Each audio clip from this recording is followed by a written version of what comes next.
खुलुमबाय गोजोन फुंबिलिनि गासैबो बडलेण्ड बुब्लिनि अनसायगिरिफोरखौ बरायग्रोबाय।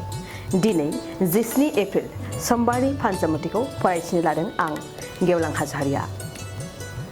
फानजामुथिनि गिबियाव दं मेष राशि। जायखिजाया खामानि मावब्ला नखराव आय फैगोन।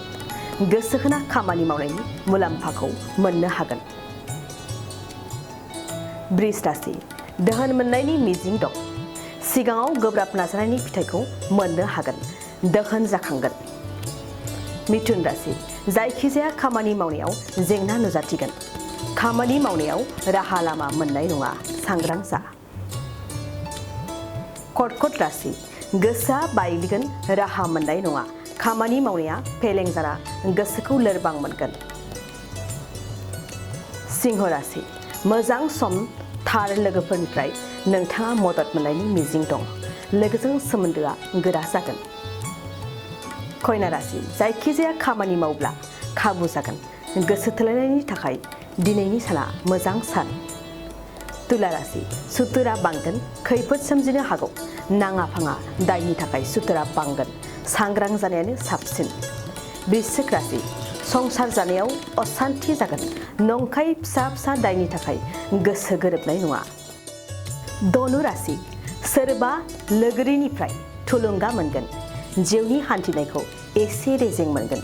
खुसिया लाथ्र'लायनो हानाय नङा। मकर राशि।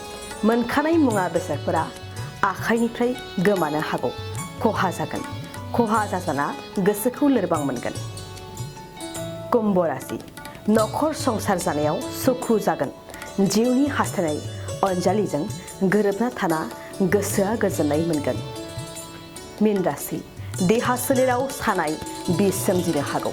साननाय सुनायजों गोसो बायगोन। देहानि बिस सोमजिनाया जिंगासि होनो हागौ। दिनै सानसेनि राशि फरायथिनायाबो एसेनोसै। आसा खालामो नोंथांनि दिनैनि साना मोजाङै मोजां थांगोन। बेखौ बडलेण्ड बुब्लि नखरनिफ्राय मिजिंथिबाय। गोजोन्थों। 2023-24 सोलोंथाइ बोसोरनि थाखाय गोदान मुं थिसननाय लानानै फैदों बडलेण्ड एकाडेमि सिनियर सेकेन्डारि फरायसालिया। क'क्राझार जिल्लानि तिनिआलियाव थानाय बर' बिजोंनि बडलेण्ड एकाडेमि सिनियर सेकेन्डारि फरायसालिया दायो केजिनिफ्राय 9 थाखोसिमनि गोदान मुं थिसननायखौ लागासिनो। बडलेण्ड एकाडेमि सिनियर सेकेन्डारि फरायसालियाव गुनगोनां सोलोंथाइ होनायजों लोगोसेयैनो नोंथांमोना बे फरायसालियाव थानाय जानायनि हस्टेल खाबुखौ मोननो हागोन।